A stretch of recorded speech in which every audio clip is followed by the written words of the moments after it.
Olá! Esse é o terceiro e último vídeo dessa série que trata sobre o registro do farmacêutico hospitalar no prontuário do paciente. Nesse vídeo, vamos falar sobre a estrutura e uma estratégia para registro. Antes de falar sobre a estrutura do registro, vamos retomar o conceito de prontuário como uma ferramenta de comunicação entre a equipe multiprofissional e entre a própria equipe de farmácia clínica. Como o prontuário é composto pelas informações referentes ao cuidado, é possível identificar no registro dos profissionais as circunstâncias reais ou prováveis que levaram o paciente à internação, os cuidados já prestados, as percepções e expectativas da equipe, da família e do paciente, e o plano de cuidado que está sendo adotado. Até aqui, tudo certo. O prontuário, visto por esse prisma, é uma excelente ferramenta de comunicação. Porém, quando a informação necessita ser repassada diretamente a um profissional ou a toda a equipe, o prontuário não deve ser eleito como o recurso mais efetivo. Por exemplo, no caso de um paciente que esteja com restrição de volume por alguma complicação renal, o farmacêutico irá realizar os cálculos para que os menores volumes sejam administrados na terapia infusional, além de revisar a necessidade de ajuste dos medicamentos prescritos. Feito isso, o farmacêutico deve contatar os demais profissionais envolvidos no cuidado do paciente. Neste exemplo, a equipe médica e de enfermagem deve ser comunicados de forma verbal. Em situações como a exposta, o farmacêutico não deve registrar no prontuário do paciente um comunicado para a equipe informando que realizou a avaliação da terapia medicamentosa para um paciente em regime de restrição hídrica. Ele deve contatar a equipe, expor os benefícios da adoção das medidas apresentadas e só após realizar o registro. É importante lembrar que a Resolução número 555 de 2011 reforça que o farmacêutico deve discutir o caso do paciente com os profissionais diretamente envolvidos, e somente após documentar o desfecho no prontuário. Mesmo que a intervenção seja parcialmente aceita, ou se as mudanças propostas não forem aceitas pela equipe, o farmacêutico deve registrar o plano de cuidado para este paciente a partir da discussão com a equipe. O registro é a declaração do serviço profissional.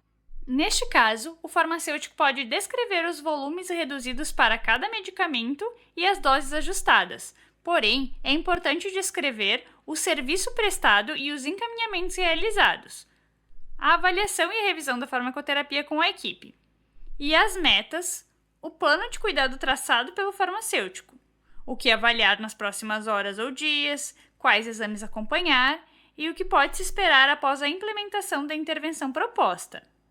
Como estratégia para registro em prontuário, vamos apresentar a metodologia SOAP, também conhecida como SOIC. Esse modelo de raciocínio clínico é bastante difundido entre os profissionais de saúde e foi apresentado em 2011 pela Sociedade Farmacêutica da Austrália como um modelo para documentação da atividade clínica pelo farmacêutico. As siglas SOAP e SOIC representam subjetivo.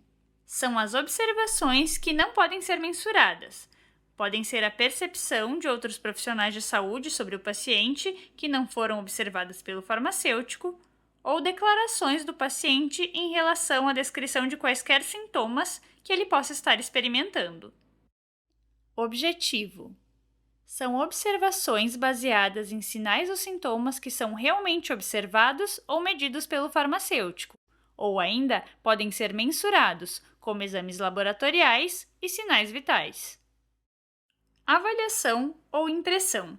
Nesta parte do registro, é descrita a avaliação ou a impressão do farmacêutico relacionada às observações subjetivas e objetivas, incluindo a identificação dos problemas relacionados a medicamentos observados na análise da terapia medicamentosa, quando existirem.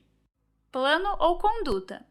Aqui devem ser descritos os encaminhamentos realizados, quais as ações ou intervenções realizadas pelo farmacêutico para sanar ou minimizar os problemas relacionados a medicamentos, as metas a serem perseguidas durante o tratamento e as melhoras clínicas esperadas após a implementação das intervenções propostas.